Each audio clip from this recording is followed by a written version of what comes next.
Hello and welcome to Idle Game Chat. This is Dimp Digital's weekly video games podcast. You've got myself, Apps, here running the operations this week, and I'm joined by Mr. Piper and Hall. Gents, how we doing? Hi there, yeah, I'm good, you? Yes, good, thank you. Mr. Hall? Yeah, very well, thank you. Very well indeed. Hall returns after an absence. Back from the hiatus. Yeah, I've been trying to get everyone on, basically. So you and Logan got snuffed out of it, and Logan's been on a long holiday. And he was even scrapping the other week going, oh, Logan, the forgotten. And I was like, well, good. That's unfortunately what happens. And his lack of availability on one particular night means it's difficult some weeks. But Mr. Piper, this is the first time you've been on IGC. You've been around Dimp Digital for a while, though. But we'd like to get a flavour for your gaming systems and also if you have any gaming preferences. So take it away, please. Yeah, sure, no worries. So preferably on games or gaming systems that I play a lot on the PlayStation 4. Yeah. So I'm a part of Team PlayStation, so there's a bit of a divide here over at Ideal Game Chat. Wow. Equally, I play a fair whack of Steam games, though I must say and put my hands up that I own a Mac, so I only play Mac-compatible Steam games. So oh my god, that's 77% of the fucking gaming. To be honest, it's probably more like 99% of the gaming on Steam, but you know what? It is what it is. So it might affect my decision when I come to get my next computer, to be honest. Really? That isn't probably a million miles away. The Mac's starting to slow up a little bit, and I've had it for about 4 or 5 years. So maybe back over to the master race of PC. So then Steam is no longer a problem. So they're my consoles. In terms of games or types of games I like to play, my favourite game of all time, Guild Wars 2. How has that got in there? It gets in all the time. We only played this, we started playing this about this time last year. It's probably a little bit earlier in the summer. Like we all went and picked it up. And that has somehow snuck itself. Is that a genuine statement? It's probably my favourite game, of all time. Jesus. I still need to go back to it. I've already played about 130 hours of that game. Yeah, and I've got probably about another at least 100 to go. And that's only on one character. I could do several. Yeah. So MMO, that type of MMO. I've not really played many other MMOs. Starting to play a little bit of Elder Scrolls, but waiting for a couple of the others to join me to progress that. Yeah. And I like PlayStation wise, like obviously the big AAAs. You're talking about the GTAs and those type of games. So yeah, that's me in general in terms of my games and my systems. You'll also probably get me playing talking about a few indie games here and there. So I do like, the little developers every now and then, the small tiny developers, the Hello games and all that stuff. Even though that's not really an indie game anymore. Well, no, Sony have kind of run with it for them, and they done their marketing for them. We was talking about smaller games, and I need to actually kick off with a correction from last week. So last week I said that Inside. I'm correcting myself. Inside. That's Playdead's latest title. They're the ones that done Limbo. I said it was only available on Xbox One. Not the case, because at this very moment in time, you can buy it on PC. Don't know about Mac, if I'm honest, Piper. So again, might be another restriction there for you. But so I wasn't aware. They kind of stealth launched it on PC. And then this past week, we've had confirmation that it's coming to PS4 on the 23rd of July. So the Xbox One timed exclusivity has come to an end pretty abruptly. I thought I'd had that a little bit longer, but that's just a little correction there for me. Now, Mr. Piper, I want to go quickly back to you because you mentioned Guild Wars 2. Yeah. And obviously people listening to that will go, oh, he must like MMOs. Why is he not mentioning World of Warcraft? Because that is, the most popular MMO out there. Is it the subscription-based model that puts you off? You know what? It's strange, isn't it? The subscription model definitely does put me off because I like just paying my flat rate and then I can go and play it. Yeah. I like the fact that I've played not my subscription, but my one-off fee for Guild Wars, and I paid for the DLC, the Heart of Thrones. Jesus. And I know. But that's all I paid for, and I can keep going back to it, and I keep getting this world events and consistent things happening like you do in World of Warcraft. But with World of Warcraft, I have to pay £10 a month, and I don't know if I'd get as much use out of it if I did. And that's primarily what puts me off. I feel as well that we as a group decided to play Guild Wars 2 to give it a go, to Yeah. give MMOs a real try, and we all jumped onto Guild Wars 2, and so that's sort of how I got my break into the MMO world. Yeah. And I just sort of stuck with it, and it just sort of made sense. And the more I looked into it, the more people said, well, there's not like, and people are probably going to, the Blizzard people are probably going to shoot me They're gonna saying go this, but there's not an awful great deal difference in everything between World of Warcraft Oh and my Guild Wars 2. god! In fact, there's a lot of people saying Guild Wars 2 is better for the money. So A lot of people are wrong. Well, so how's your subscription going, Hall, on World of Warcraft?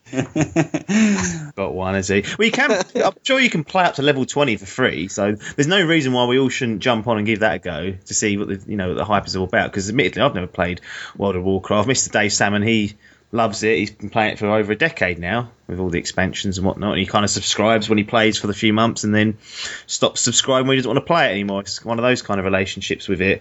But Mr. Hall, let's move on to you. What have you been up to game-wise? I saw that you were actually late for this podcast because you were playing Overwatch, and there's been a new patch released, or a new update of sorts that's introduced the Summer Olympics, if you will, and a few themed items, and also a Lucio Ball mode. Have you had a chance to dabble into this particular side of Overwatch yet? Yeah, I have been playing it quite a bit. It took a little bit of a backseat for the initial launch of Pokémon Go, which I think grabbed the world. But now I've managed to put that down for a little while and remember that I've actually got a £400 Xbox sat in my front room. Yeah, I've been playing a bit of Overwatch. I have given Lucio Ball a game, which is effectively Rocket League, but just with one of the characters from Overwatch. Did Logan play that with you? No, I've only played one game on my own. Yeah, well, I was hoping to ask him whether does it compare to Rocket League? But I mean, because I don't think you've played too. Actually, you've played a little bit of Rocket League. I've played quite a bit of Rocket League, and I can honestly say that Lucio Ball is shite. It is absolutely terrible. Is it? It's not. It's clearly an add-on, isn't it? Yeah, exactly. It's like a weekly. It's just a 1 week of just like an additional game mode. And fair play to them, they've done something a little bit different. Yeah. But wow, not it's different copying Rocket League. Wow. It's just 6 people chasing after a ball. You've got no say in which direction you hit it in. Really, it's kind of pot luck as to whether you get anywhere near it. It is not great. Yeah, not great. But yeah, and then they've obviously done the Summer Olympics patch that goes with it, which is basically just new skins. There's nothing else to it. You can get different loot boxes, which is basically your reward system, which will give you slightly different skins. So you can get someone wearing a track and field outfit rather than wearing an army outfit. Yeah, fair enough. So, adding bits and pieces to it. How are you finding the competitive mode on there? Because I know there were whisperings that you and Logan weren't overly happy with either the matchmaking or the way the system rewarded you for winning and losing. Is that still a botherance to you, pair? They have released 2 big patches over the last sort of 3 weeks or so. One of which sorted out a lot of the balancing issues within competitive mode, and they've both had character nerfs and buffs, and it's made it really 1,000 times better than it was. Right. Okay. You no longer are quite so severely penalised for players on your team leaving. Basically, if a player on your team left before it was game over, you're not going to win the game, and you'd still be punished just as severely as if you lost the game with a full team. Right. Whereas now, if you lose having had a player left, you will go down ranks, but nowhere near as harshly as you would have done before. Fair enough. And the same thing with before, when you won against a team that had one less person, you basically never used to go up at all because the game would see that it was misbalanced. Now, if someone leaves, depending on how far into the game it is, you'll be rewarded accordingly. So they've introduced harsher penalties for people that do leave early. That's why you wouldn't leave earlier then. Exactly. Time. Yeah, it bins you for 10 minutes, whereas it used to be you had to wait until the match finished. So obviously, if it was right near the end of the game, people you're losing. Yeah, exactly, and it wouldn't be a problem. Whereas now, obviously, that 10-minute ban's in place. So yeah, they've done a lot of good with it. Actually, I'm impressed with but this is kind of, again, something that Blizzard do well. Their MO, in it. Listening back to what people have said, and it's certainly made it an awful lot more playable than it was. I mean, we always enjoyed the competitive mode, but it's a lot better now than it was 2 weeks ago.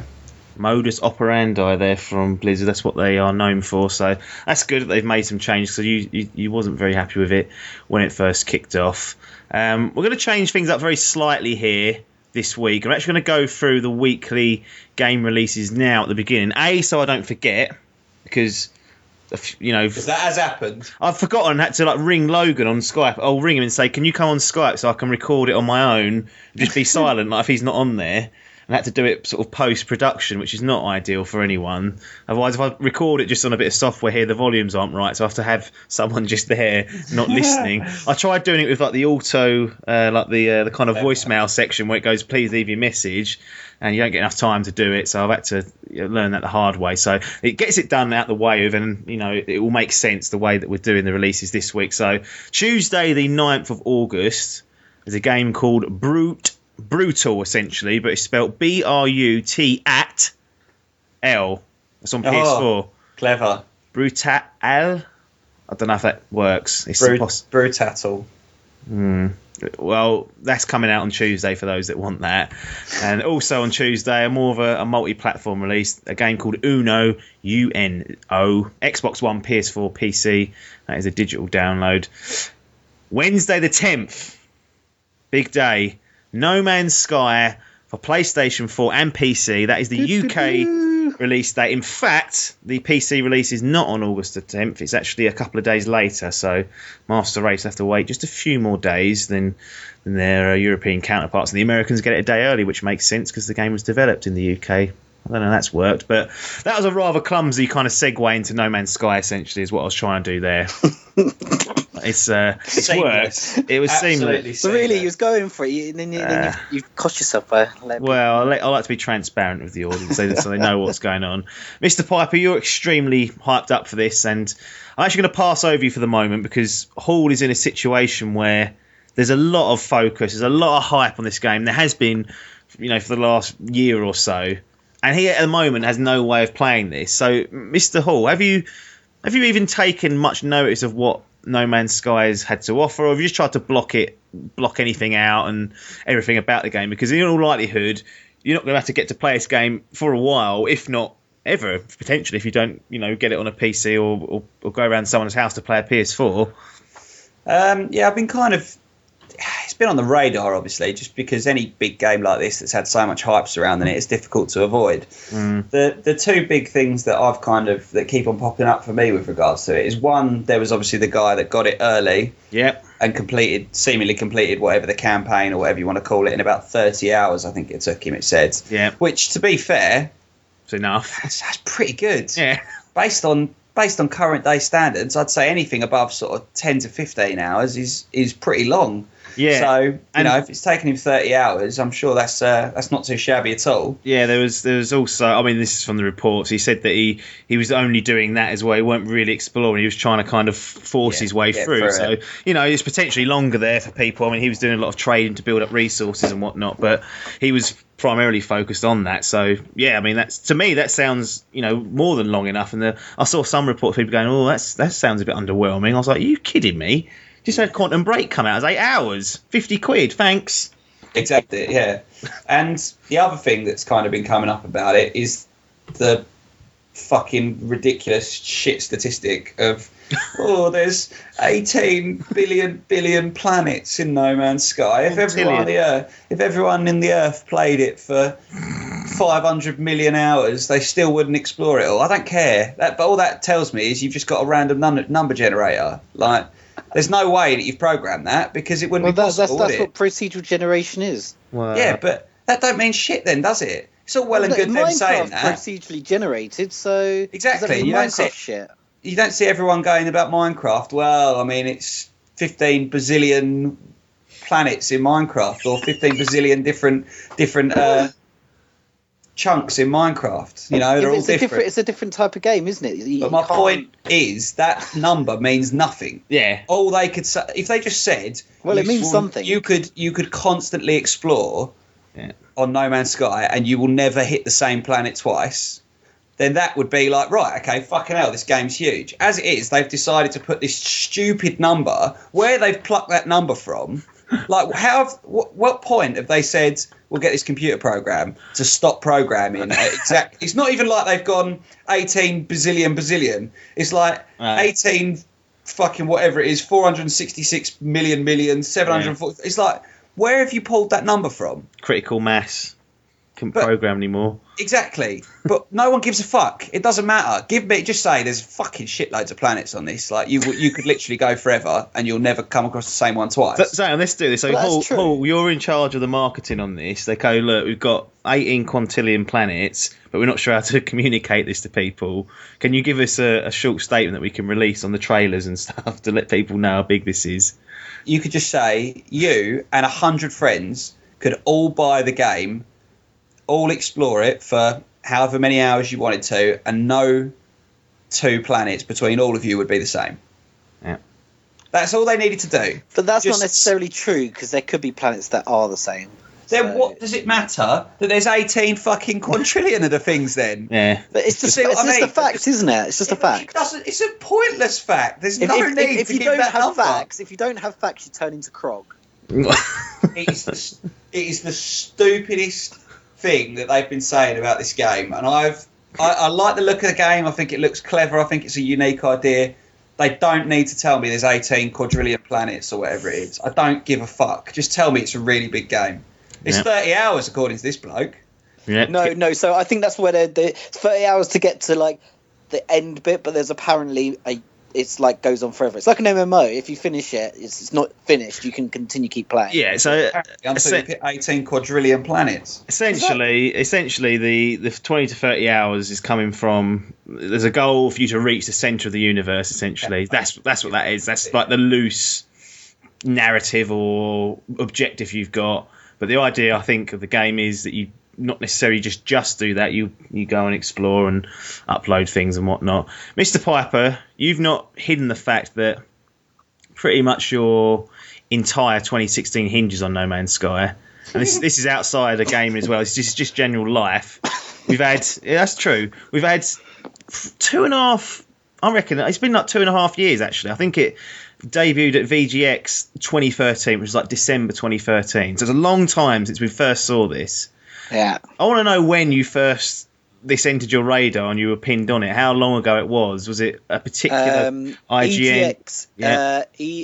Is EGX? EGX. E3 not E3, sorry. Yeah. E3 2015. So that's what, about a year and 3-4 months? Yeah. Something like that. So yeah, so quite a while. So, why though? Why at that point? Because that's when they did the demo on stage. That's all they've ever done is fucking demos on stage. No, but that's when they did the whole pan out. You know, they had the universe. Yeah, they started one planet and then they panned out to all these planets. And I just looked and I was like, oh my god, that looks amazing. 18 quintillion planets. I was sold when they said 18 quintillion planets. No one even knows what that means. Difference. Yeah, so that was basically that kind of pan out and showing you all those stars with different galaxies or whatever it was now. I can't remember exactly, but I remember it happening. That's what sold you on it. Yeah. So say there's loads of planets there. Is there not a worry that it'll all become a bit too similar and become very old very quick? Because procedural generation in its nature reuses assets and just puts them in a different algorithm and changes it very slightly. And I remember one of the conversations I had on WhatsApp amongst the Dimp lot was around, well, I don't want to go to planet A and see a dinosaur type creature that's blue and it's called Dinosaur A. Go to planet B and see a dinosaur creature that's purple, the same model, and it's called Dinosaur B. You know, I want there to be distinct differences in it. Do you know what I mean? I don't want to kind of cheat round the uniqueness of it by just changing colours of things. Yeah, no, I get that. I think there's going to be more procedure generated than just colours, though. But I've watched a few videos on the procedure generated stuff and like the animals and all stuff like that and the plants, and I think it will be distinctive. I think you'll land on a planet once you get to know the game and then realise what type of planet you're landing on and be ready for that type of planet. Mm-hmm. So, for example, like an ice planet, a desert planet, and stuff. So you'll have some sort of common themes. But like, I think it's the way they've also got around like the animals. I think it's only like 1 in every 10 planets will have life on it. So you could be going around to a lot of planets and get no life, and then suddenly you hit one and see a load of life, and you're like, oh my god, this is amazing. Yeah. So yeah, I think they've counteracted it by not putting animals on basically every planet. So there's like the real solar system. The only planet we know of in the real world is us that's got sort of life on it. So what would be any different to the real world, to No Man's Sky, to the real world? So It needs to be a bit more exciting, doesn't it? Well, it depends on what you're looking there for, isn't it? I really I'm not fully sure yet what the game's got to offer. I'm just excited because it just looks different. Though I must admit, I'm still very upset that it's coming out this week rather than 2 months ago. Well, it was delayed, wasn't it? So you can't play it now. Can you on release? Is that no? So this is where you overlay the sad music when I tell you my story. So I've got it. It's I was so excited for this game, and then it was about to be released, and then not so long before that original release in June. It got pushed back, and there was rumours being heard about it, and I was like, oh, that really sucks. So I was looking forward to it. I placed my time so that I could spend like a whole weekend playing it straight. Yeah. I was really gutted. And then they turned around and they're going to release it now, or they was originally going to release it, I think, on the Friday still. This Friday coming up when this goes out.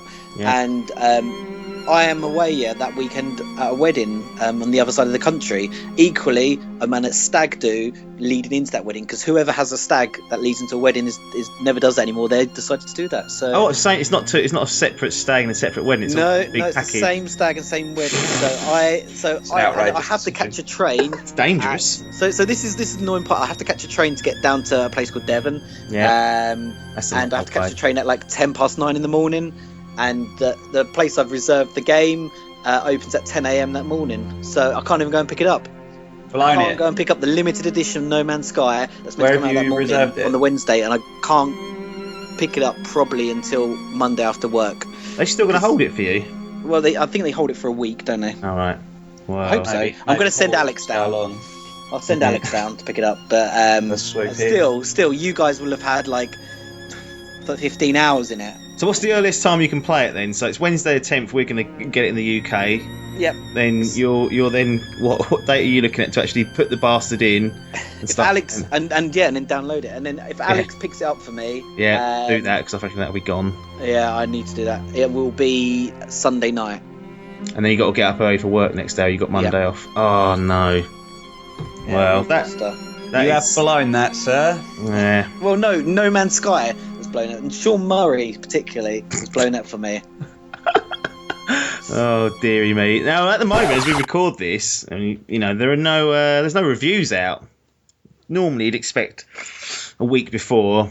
Most games these days will do that, but the fact is, at the moment, as we record this at this moment, and probably by the time this airs on Sunday, we're not going to have any reviews there, and I doubt on day one we're going to have any reviews, because there's not going to be time for people to play this enough for them to give themselves and give their consumers and the people that read their reviews or watch the reviews an informed, proper opinion on it.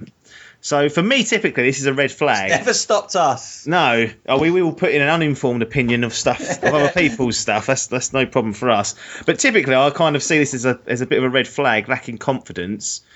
Do you think they're worried, Hall, slightly because of the hype, because of everything else? They're worried that if it came out and the reviews weren't 10 out of 10, which is what everyone's going, it's going to change the world, then it wouldn't sell as well. Do you think there's any worries from them? Or is it just the fact the game's so fucking big that it wouldn't have mattered if they gave it a week ago or not? It's always going to have worries, isn't it? I mean, inevitably, any game. Sony's fault. Because they're the ones going to panic. So yeah. The thing is, with the delay as well, that never helps. But that doesn't subdue hype, does it? That just increases. No. Well, we've said it before, and we'll say it again. People would rather have a delayed game than a game that needs patching after 2 months because it doesn't work initially. So, hopefully the work they've been doing on it pays off. But I feel like the days of games getting, like 10 out of 10 reviews are kind of gone. The last, even Overwatch, which people rave about, you're still only looking at about 90%. Uncharted, which was considered to be the next level up, sits at about like 92, doesn't it? So, I think anything above sort of 85% for a game coming out, people are going to be more than happy with. It's obviously difficult when they've built up this amount of hype with it, and there's going to be a lot of cynical people out there that want to pick holes in it. Yeah, exactly. Much like myself. Yeah, sure. Mostly because because I haven't got the opportunity to play it. I don't want it to be good. So, it's always going to happen, isn't it? It's always part of the gaming industry that people going to have prejudices against things before they've even touched them. So it'd be interesting to see. But based on what I've seen of the actual game itself, I think it's going to be. I think it'll do well, but that remains to be seen. Yeah, that is a concern there. And I must say, actually, not having day one reviews out doesn't necessarily mean a bad game, because you've only got to look at Doom, which was out earlier this year. That those reviews come in date late, and yeah, that's got a really good reception. I've just finished playing the campaign. Superb campaign. Not much wrong with that at all. So it doesn't necessarily mean that. It's just I always think it's a little bit of it's Assassin's Creed that started all that off with Unity, and that's when I really thought, right, why is that going on? Blown it. Yeah, they did, and it was, and that's cost it for everyone basically. Final word, Piper, or final two bits actually. What's the first thing you're gonna do when you play the game, and then secondly, can it realistically live up to the hype that you've set for itself? First thing I think I'll do is I think I'll have a little fly around in the whatever ship they give me at the start, and just see what it's like flying down to a planet, because that to me is the bit I'm really excited about. Just going from space and then straight into a terrain or into a planet, and seeing what that's like and seeing how smooth it really is. Because there is no loading screens. Lag. Yeah. Well, yeah. So that's what I'll do first of all. In terms of hype, can it live up to the hype? I think it can, but I think people need to appreciate it for what it is rather than appreciate it for something that they've made it in their head. So I think people think that it's going to be like this GTA type world, but infinity, where you got spaceships, but it isn't. It's nothing like that. I think it's going to be a more relaxing type of game where you're going around collecting resources, you're exploring, and you're moving around, and you might get into a little scuffle here and there, but I don't think the game will push you in that direction. So I feel like if people don't try and build the hype into something that it's not, then I think it'll do it okay. Yeah, I would agree with that. I mean, I'm getting it on release. I'll be playing it next week, and hopefully next week we'll have some form of impression formed by others that have played it as well. And for people that remember it, and I mean, this is a very old game going back, but Elite, this is basically the fully fleshed out version of that, and that was like an old PC, really old game, which was essentially a space exploration game. I think it was built on something ridiculous like 56k memory, and it's just mainly lines, but the idea of just being able to explore space, and back then obviously they had to use their imagination with what was going on, because it was just literally white lines that represented planets. Now people that have played that and always wanted the 3D version of that, there is an Elite Dangerous out at the moment, but this No Man's Sky looks like it's definitely taking that particular horn and running with it. But that's enough for No Man's Sky. It is coming out in just a matter of days now. They're counting down the hours, and we'll have our reactions next week to that.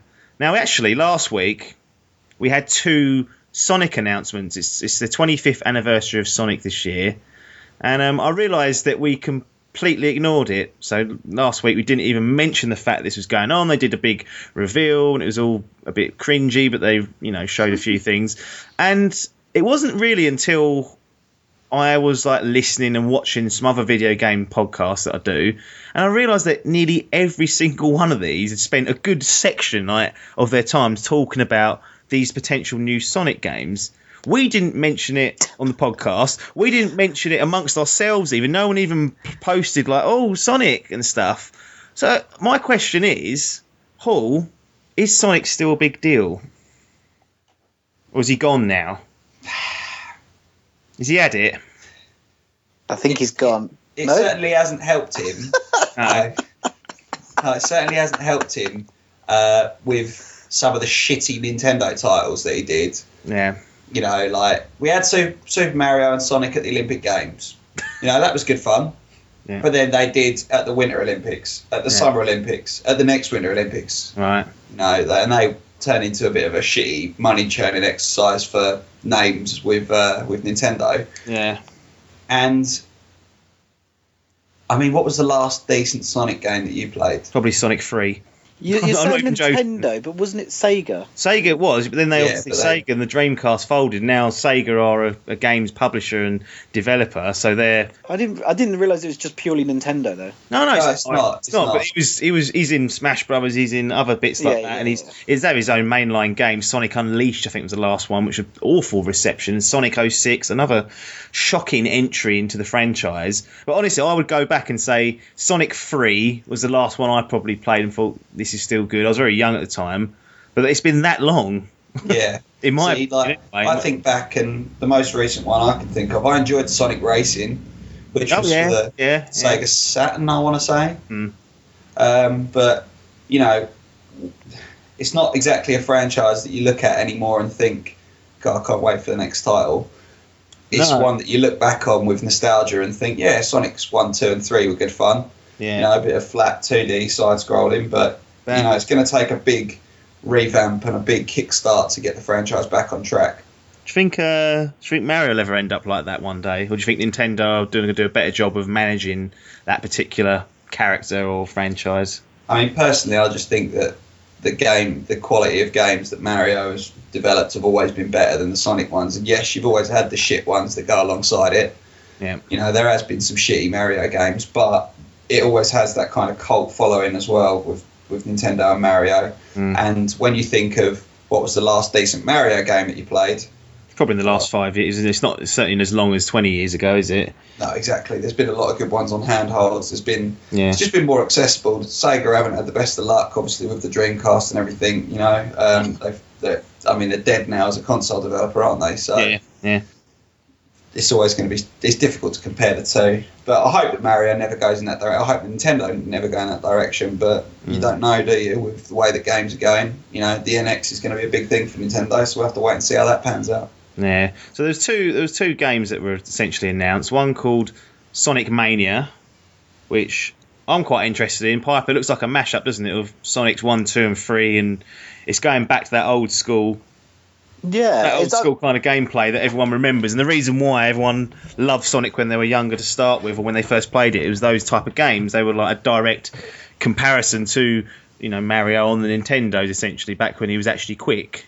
So you can see what they're doing there, can't you, with that one?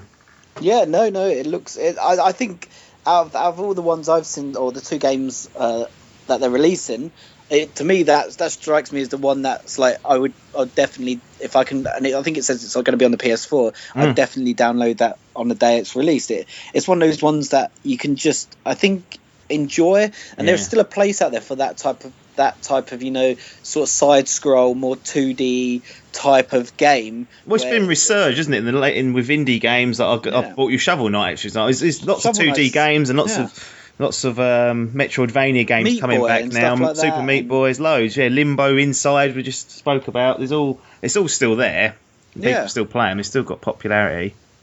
Yeah, no, they are, and I think it needs. I think that's what Sonic needs to do. He needs to go back to where he is this super quick side scroller, 2D character, and sort of he's got the foundations. Just start again and just go back to what you're good at, and then see if anything you can branch stuff off the Sonic franchise after that. Yeah.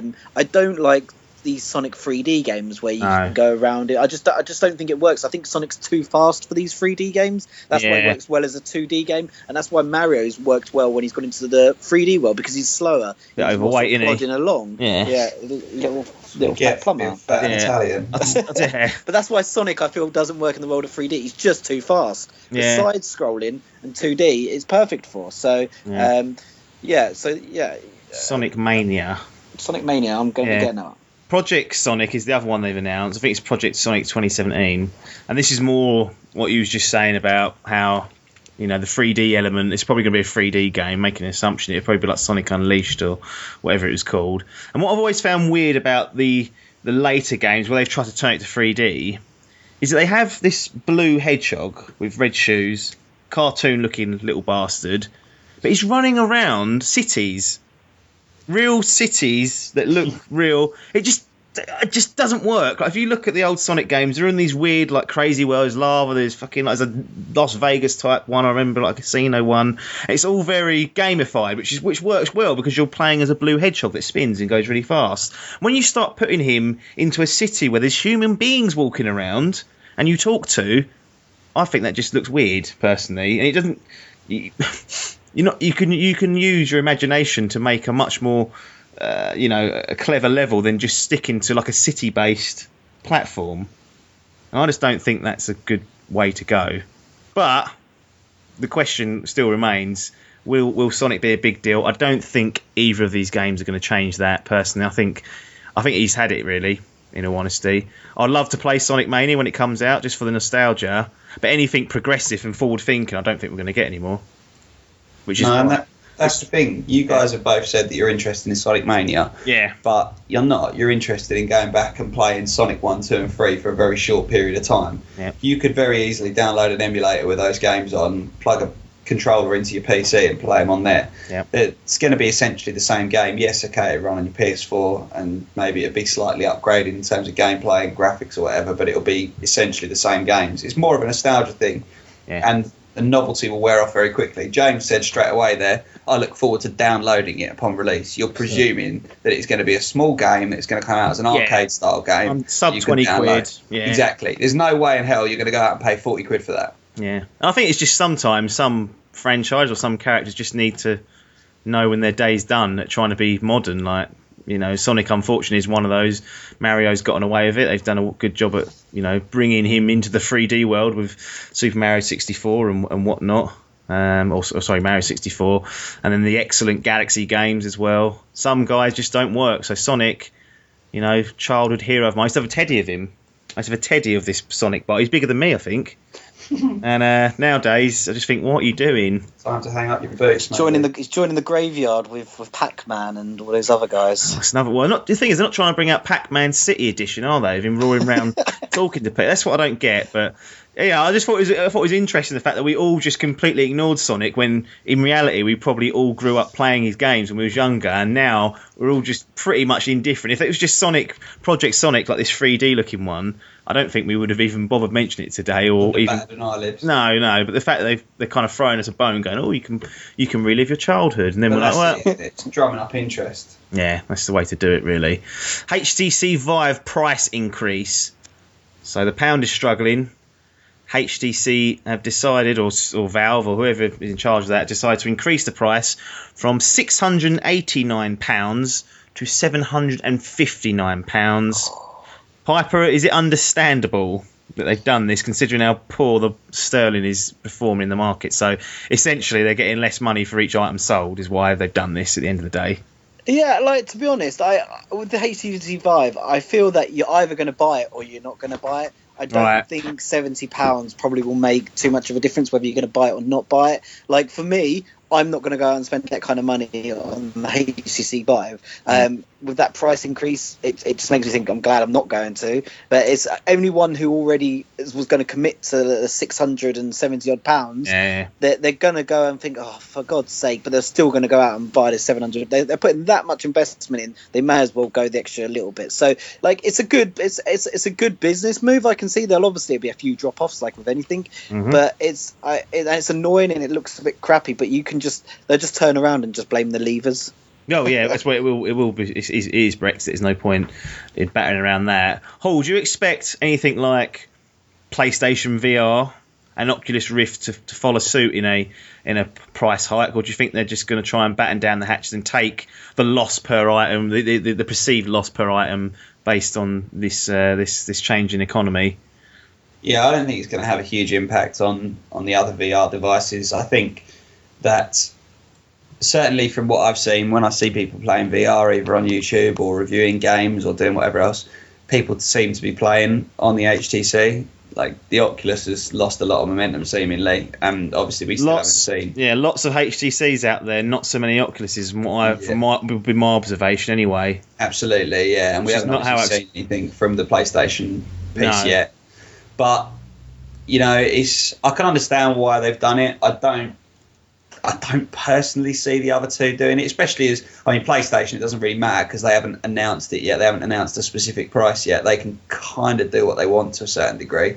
Well, they said it'll be $350. Was it $399? Sorry, I'll check that. Yeah, because loads of people put a deposit down for the PlayStation one, so I can't see them then increasing it after the deposits. Well, that's another problem. If they will have that issue if they do try and update it, because people have put down the money expecting to pay a certain price, so they might have to wait till that released if they were planning to do it. Yeah, and as for the Oculus, I can't see it happening. I think they're so desperate for sales as it is that there's no need for them to seriously up it. The thing is, you're forking out such a large amount of money anyway. Like James says, the extra £70 on the Vive, not really end of the world stuff, you know. And I think that the price gap between the Vive and the Oculus, you get to a certain stage where you think, well, I might as well go the whole hog and get the best one. Yeah, that's true. Yeah, $350 for PlayStation VR, and I think they will have a few problems if they try and move that now of people that have already pre-ordered. So I kind of get it from HTC. I would expect hardware like this maybe to be affected by something like this, but do either of you expect it to have an impact on any other part of games? So say the games, for example, say the RRP of them increased by £5 all of a sudden, or do you think again they're just going to swallow up the lack of value of the pound and say, well, we're selling a shitload over there, let's not rock the boat and keep it as it is? So the answer to your question is I don't really know. My worry is that if people do this, like people follow this trend and then they up the games, I've no doubt the sterling will recover and be back to where it is. And will it stay? Then are we stuck with an extra £5 on all our games? Yeah. And then the manufacturers are laughing really, and the games companies. So like I know all the games industry is very worried, especially in the UK. We've got a big games industry, and they're worried about Brexit because we have a lot of freedom of movement of people, and we get a lot of good games developers from around Europe. Yeah. But if the money does get tracked on, and when the pound, I would imagine, will eventually stabilise itself out back to what it was, are we then stuck with that forever? Because that's my worry. Typically, once they've gotten away with selling it for X price, it won't go below that. Yeah, it stays unless there's a change in generation or whatnot. But at the end of the day, if they sell enough, I don't think they'll want to touch it because, you know, something like the Vive is a high ticket item, and they're probably not shifting millions and millions and millions of these in the UK specifically. So for them, it's like it's necessary. Yeah, exactly. The thing is with games, I mean, I think a lot of people now, I mean, certainly myself, and I can talk for loading. I think you're probably in the similar boat, apps, in that I look now, and if a game, even a brand new game that's just come out, if I'm having to pay £40 for it, it puts me off.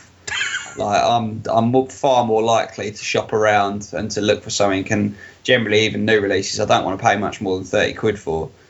No. I'd normally wait for stuff to come down, and I'll buy it in the once it's been reduced quite a bit for like 20 or whatever. I'm not sort of completely desperate to get stuff on release. No. And you know, you add £5 onto release prices. I mean, already some come out at 45, 48. Mm-hmm. You put them above the 50 mark. I mean, that's what happened with the N64 games. Yeah, I was going to ask you about that. They were about 70, 80 quid, some of them, weren't they? Yeah, I mean, the original N64 games, a lot of them came out with $49.99. Some of them went up to like $54.99, and then there was a few that were out that was $64.99. Yeah. And although people bought them, because I think it was the N64 was quite a considerable step on from the PlayStation 1, and at the time it would have been, I don't know what, from the Sega.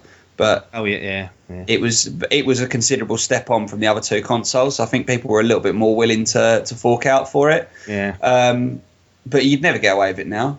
If you had a game that came out, and like I look now, and you get deluxe editions of games that are £65 or whatever, and I just think, who's fucking buying that? Well, funny enough, me and Piper are both getting No Man's Sky edition of that, so $69.99, wasn't it? I think so. I can't remember now. They have pulled your pants down there, boys. Look, mate. We're getting a magazine in it, a comic. Oh, get a magazine. Get a little comic. That's the reason we got it. And the reason I did it is because I've never done it before, and this year I was planning to trial different sorts of things. So I've kick-started and backed an indie game, which I've not got involved with any of the development for. I've just left the emails. I went and bought Hitman, the full sort of series, after the first episode, and then this was also part of it, like the trio of things to try. Let's get a collector's edition or something and see if it really is worth it. And we'll find out. I don't think it will have be. to report back next week. Yeah, and I'll probably go, well, it probably isn't worth it for the comic, but the game itself's all right. So that was the reason why I did it. Piper was just obviously in love with it.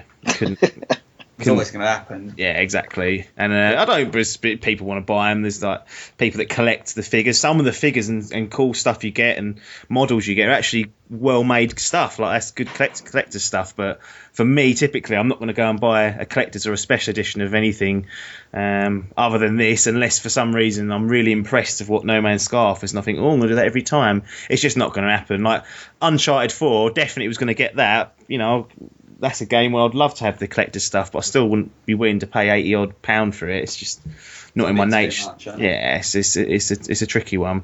But yeah, I mean that's interesting that Valve and HTC have decided to do that. I think it's worth keeping an eye on to see if there are other things sneaking up. I mean, it's funny enough. This morning I was questioning the price of the Telltale series, wasn't I? Saying, well, Batman's £25 for the season pass, and for some reason I found that really jarring. But I think they've been around the £19-18 mark for the past few on PC anyway, and maybe the console versions have been 25, but because I've been buying them sort of 3 episodes deep, there's normally a sale on. Yeah, so it's kind of, and it really put me off getting it. And I was like, well, now do I want to pay £25 for it? Not considering also it's not got the best reception so far. I don't tend to listen to it too much, but I was a little bit like, oh, that's a little bit jarring actually. Yeah. But we'll see about that particular piece. Pokemon Go, when you've got our update every week, essentially, everyone's playing it. Now, they actually updated the game, didn't they? Not long ago, 7 or 8 days ago.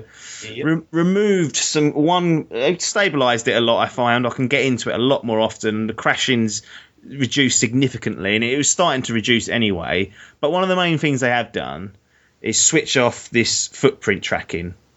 Didn't fucking work anyway, so for one thing I don't get people moaning about it too much because it didn't actually work, so you never really had it working in full flow, perhaps maybe for the first day, and then they went, oh shit, that's actually not working, it's killing the game off. And another thing they've done, which is a little bit controversial, is sites like Pokevision, which is essentially a map that you can put your postcode in and it'll show you what Pokemon are around you, when they're spawning, how long they're there for, that sort of thing. Little cheat sheet, people might call it. I'm not interested in using it. But they've been asked to cease and stop that operation, saying it's potentially impacting the performance of the game. I don't know if I believe that. The people who made Pokevision have written an open letter to Niantic saying, please let us do this. We're only doing this because the footprint tracking doesn't work. Don't believe that for 1 second. It'd have been there regardless. But lots of negative press and reactions this week from Pokemon Go. Piper, you've been championing this. I think you're still the top level player here within the Dimp realms. What do you make of all this? Are people within their right to be annoyed, or are Niantic just doing what's right for the game and people have got to just deal with it whilst they fix shit? It's a bit of both, really. It is frustrating. I really want. You know what? And do you know what's I find frustrating? Me and Hall went out a few weekends ago. Yeah. And we went and played Pokemon, and we went on a bit of a pub crawl and stuff like that. What would have been amazing that day is if we had the footprint stuff working, and we could have just trundled off and tried to find these things via the footprints. Yeah. Like that would have, I think, would have topped off the day. Like, because we would have ended up all over the place. Who knows where we would have ended up? Yeah. And it would have been. It gives that game that extra step. And a lot of people, I want to catch them all like everyone else does. And when we was at a wedding at the weekend, we saw a Pokemon that no one had, and we all went to try and find it. But because the footprints stuff didn't work, we didn't know which way we was going. We never got anywhere near it, or we never found it, should we say. We might have got near it, but we never found it because we didn't know, because the footprint vision was working. So it is frustrating because you can see it there and it's not working and you want it to work. But I also agree that if it's not working, turn it off. And fix it. The problem is, by the time they fixed it, the hype probably would have gone, and the rest of us would have, and people won't be playing it as much anymore, and it'd be down to the hardcore few. So that's my worry anyway about it. You were saying just before we come on air that your interest is waning a little bit. It's becoming a bit grindy, you said, even though you've just spent 120 hours on Guild Wars 2. So it's your favourite game of all time. I can't think of anything other than you sitting there grinding and crafting things just to level up. But having said that, is it dying off already for you? Is it starting to slowly but surely seep its way out of your daily routine, and you're getting on with normal life again? I think someone said it. I heard someone say the other day, if it wasn't for the Pokemon in it, this game would have been dead a long time ago. Hey, no one's playing it if it's like no one's playing it if there's no Pokemon in it. Monsters.com. And the problem is when they release the next set of Pokemon, the out of the 100% of people playing it, only probably about 5% of those probably would have gone out and then started buying the other Pokemon games where they would recognise the other Pokemon. So like it's the nostalgia. It's the nostalgia thing again, isn't it? It will wean down and it'll disappear. It's fun at the moment because it's different. We're all playing it. If we wasn't talking about it as a group, it wouldn't be as fun. But it will slowly wean down. I'd like to get to 100 Pokemon unique in my deck, and then I feel like I could probably call it a day. And I'm not far off doing it. I'm at like 87. So so yeah, I'm getting to the stage like where I'm thinking now this weekend. Usually I have it everywhere I go, but then I need to take a battery pack to charge my phone. That I'm just not gonna open it this weekend, and I'm gonna actually just maybe try and enjoy the weekend without Pokemon in my face. Oh, are you feeling like this as well? Are you still all over it? State of affairs. Yeah, it is a terrible. It's like trying to wean yourself off crack, just slowly. Just this weekend I won't have it, and then next weekend. I have barely played it for the last week or so. Right. I've hardly had it on. So it's dead for you already, almost. It's not far off being there. I still enjoy it. I still think it's a fun game. I think it's a fun concept. But, I mean, the footsteps thing that we've already touched on, basically that whole nearby section is pointless. Oh, bollocks, yeah. Total bullshit. All it does is tempt you with the idea that something you need might be nearby. Yeah, it's a lie. Which is total horseshit. Because it isn't nearby, because you can't fucking find the cunt, no matter how much you look. That aggravates me. I just feel like they need to communicate the changes better. Yeah. If they'd have said, we've taken out the footprints because they didn't work, we're working on it, we might put them back in. Yeah. But instead, the patch notes they released were just horrific. Yeah. They've also taken out battery saver mode on the iPhone. Yeah. No mention of that in the fucking patch in the notes at all. All they had to do was put a little note in there saying, we've taken out battery saver mode because we found that when it was turned on, it caused the game to crash a shitload, which it did. Yeah. If they do that, then I go, right, okay, at least they've had to think about it, and they've done. But they haven't. They've just taken it away, which has left me thinking, you fucking cunts. So now I can't leave my phone on all the time whilst I'm playing it because it just canes through your battery like there's no tomorrow. I just feel like they're panicking that people have got through it a lot quicker than they thought they would. We've had now 2 or 3 reports of people that have caught all 142 or whatever it is that are currently available. Yeah. And they thought it would obviously take a lot longer. They haven't released the legendaries or whatever. We saw that there's one that's been caught and then it's been taken away by the game. Yeah, they took it away because it was a mistake. Yeah, exactly. And it's the same thing with PokeVision. They're obviously worrying that people are getting too close to finishing it. And as James said, releasing the next 100 Pokemon is just not going to have the pull that the initial 151 is. No. It's a good game. I think everyone just went too hard at it to begin with. It's one of these ones that needs a bit of longevity, and it's just not going to have it. Yeah, there's a certain strategy about keeping people engaged, especially for mobile games, and I don't know whether Niantic are quite managing that as well as they could be. But if they bring the footprints back in and it works properly, that in theory could add the game, give it a whole new lease of life, because you could actually use it to track Pokemon, which is what was promised to start with. As it turns out, at the moment, it's turned into an egg catching exercise for me, or egg hatching, should I say? Yeah. Get a 10k, get a 2k egg, hatch it, and you're rolling the dice, aren't you? It's a lucky dip with what you get. That's now become the most effective way to build new Pokemon for me, which isn't a great place to be, and you should the tracking thing needs to be there shortly, because I find that bit enjoyable. The other problem I've got with it is now that I'm on level 20, the requirements to move up levels, that's another thing I was doing. I was happy just to level up for a while to get you can't. You try and level up to the next level, and it's like 70k or something, and it's like you don't get any more XP for capturing harder Pokemon. You just lose more balls, and they've not balanced your progression. Like, I know they want to make it up the level, but they've made it like near impossible without having a lucky end and 800 Pidgeys. Well, this is it. The thing is, like, I have drawn a very firm line in the sand that I'm not going to catch any more Pidgeys, any more Rattatas, and any more Drowsies, just out of principle's sake, because or Spearows, because I've had fucking loads of them. Yeah. I don't need to wander around catching the same 4 Pokemon over and over again. That's not where the enjoyment lies. No. And as a consequence, I'm sat at level 18. Right. I'm hatching eggs, and because I'm not progressing in levels, it's seemingly giving me Pokemon. I've not had a new Pokemon in an egg for the last probably 20 eggs. Yeah. I feel like if you got an incentive for going to new Pokestops, so like when I run out of Pokeballs and bits and pieces, there are 4 or 5 Pokestops near my house, and I do a lap of them about 20 times and stock myself back up, and that's it. There's no incentive for me to ever go anywhere elsewhere. No. Again, you know, if I knew that on the nearby tracker there was something there and I could go off and find it, maybe I would. But as it is, there's no benefit to doing. You know, I can understand why people are like cheating the walking tracker by putting it on like their record turntable or on a bike wheel and just spinning it round, because there really is no incentive to doing it properly at the moment. No, you're right. I mean, to be fair, we're bad mouthing it a little bit, but we've all had a good time with it, and you know, I'm still logging it on and playing it. It's been what, 3 weeks? Yeah, not long. It's dead, and now it's dead. Yeah, and it's going to be dead within. It's got another 2 weeks of life in it. Yeah, top whack.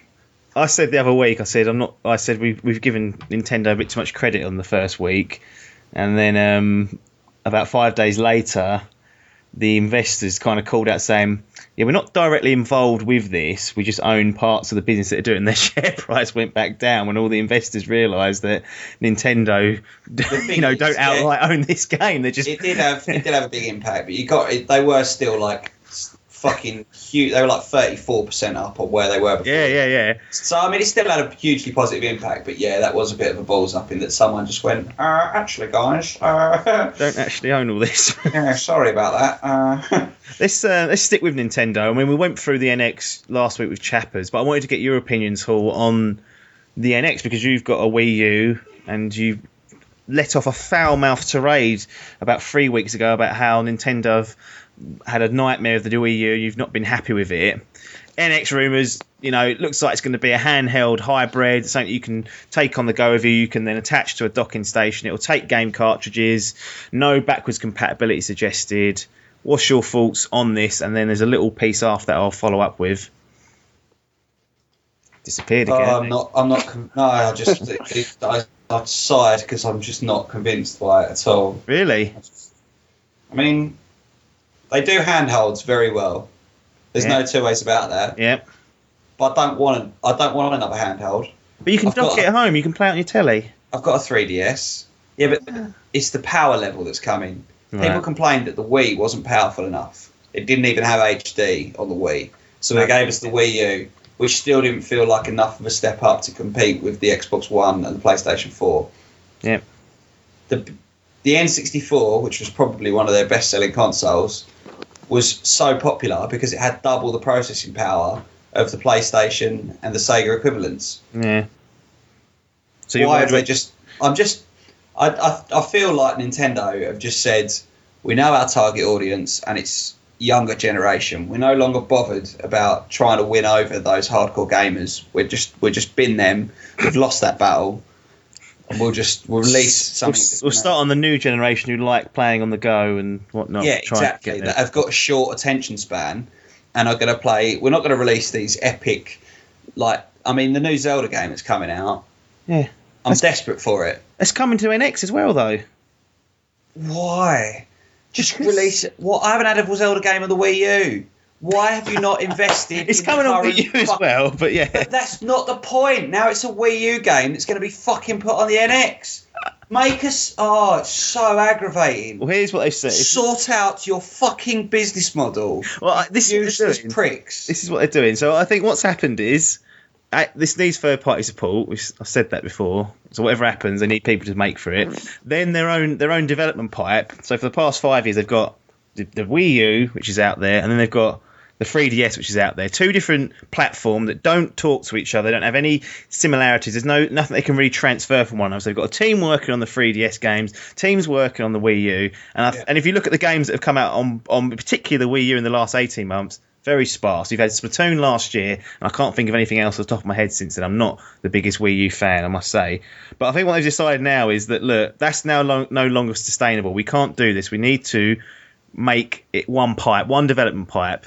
So that is my fault with what the NX is going to be. It's bringing together those different sets of developers to have one common goal. We're going to develop for this system, which will be able to play. It will be able to play Zelda. They've said it will. It's going to come out and it's going to be a launch title for it. But it could play, I don't know, a Monster Hunter or something like that on the 3DS and try and bring together those audiences. And what was rumoured today, I mean, this is all rumours still. Nintendo obviously haven't come out and said if any of this stuff's true, but another report was Zelda, a new Pokemon game, and a Mario are all going to come out within the launch window of the NX, which is typically the first 6 months. So they need to kick it off strong, and they're going to. Piper, you've got yourself a PS4 there. Yep. Yourself a Mac.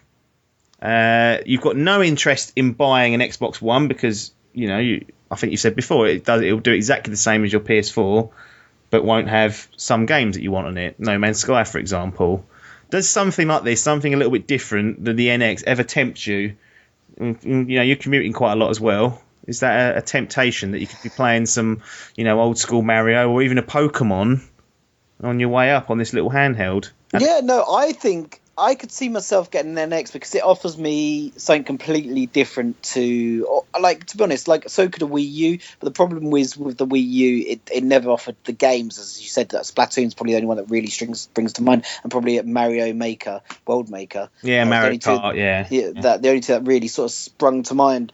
So it wasn't worth going out and buying it for that. However, if the NX pulls out some big games at the start, I would definitely be up for it. And I like the idea that I'm buying one console that I can then use as a handheld. I've got a Nintendo DS that I've never ever used. And I, like anyone else that's playing Pokemon as well, I want to jump on the Pokemon bandwagon and I'll get one of the old Pokemon games. And I'm not going to buy it because they're second hand and they're like still £60. But it's I would definitely be up for a bringing together of the Nintendo system so that I can plug and play. I feel that it would offer the community something completely different, something that you can play your games on the go. Imagine being able to sit down and play Mario on TV, and you're playing Mario on TV, and then you've got to go on a holiday for a week. You've got to do something for a week. You've got to go work abroad or something like that. And you can't take your whole console with you, but you can take your handheld and a little charger with it, and you can continue playing that game somehow. To me, that sounds quite different, and I like that idea. Yeah, it's going to divide opinions. Obviously, Hall not overly keen. I'm more keen about this than it being like another PC in the box, because I think after Wii U, I've got no confidence in them doing a dedicated home console, because of what's happened with that. I think joining together their development pools is a little bit of a smarter way of doing it, and if it gives them the opportunity to put things like the new Pokemon games on there, and also you can play Zelda on it, and you can play all the old Nintendo games by downloading or buying them one last time on the virtual console, so you haven't got to do that ever again, then it could be a success. Price point will be a sticking point, although again I've seen rumours coming out that it's going to be lower than what most people think. So typically Nintendo don't sell their hardware at a loss, so it'll be interesting to see that. September is the tabled kind of reveal for that, and it'll be very, very interesting to see what happens there. And we'll obviously, once we get confirmation, we'll definitely be discussing that in depth, and anything else, any rumour or leaks that pop up in the meantime, we'll go for as well. Last couple of things and then we'll shut it down. Ubisoft have announced that it's going to be a live action film of The Division. It is going to happen, and it's going to star Jake Gyllenhaal, of all people. That's the only information I've managed to dig up from it. I think one of the few video games they could kind of make into a film, just because we've seen lots of epidemic type films like a World War Z. There's a structure they can use for that, so it might actually work. I'm not going to say it's going to be any good. That's one of them. And one last little present for you two just before we leave, and it's the one, it's the only delay news. Ouch. Was that live? That was live once again. They're always live now, unless I forget to do it, in which case then I have to post-edit it. But that was live. Outlast 2 this time, due to come this autumn. unsurprisingly, probably looked at the schedules and thought, yeah, you know what, probably not going to fare well amongst all the Titanfalls, amongst the Final Fantasies, amongst the No Man's Skies, amongst the Call of Duties, amongst the Battlefield ones, amongst the Last Guardians. They probably thought, you know what, probably best we do that in Q1 2017. So Outlast should be arriving to scare the shit out of you early next year. I think that's it, guys. Let's wrap this particular podcast up. If you guys want to find out what we're doing in between podcasts, dimpdigital.com is the place to find all of our content, although our written content has, I think it's migrated to medium.com/dimpdigital, but I've yet to talk to chappers on whether that's going to feed into the website again. So I'll find out and report back on that. It's a little bit confusing, but I think that chap has said it is going to migrate all into the website, so yeah, transferring everything over. Yeah, so just doing some backstore coding, but essentially some of our written content's going to be out on a separate site as well. Get a little bit more interest in it. But everything's on there from our reviews. Piper was talking about Hall and himself going around London Pokémon Go, and that is on our YouTube channel and on the website, so make sure you check that out. It's a good laugh, and there's a little cameo from me and Logan in there struggling around the Southend areas. That's it for now though. Game over. It's goodbye from Piper. Ta-da. It's goodbye from Hall. See you later. It's goodbye from me, Apps. Thanks for your time, and ta-da.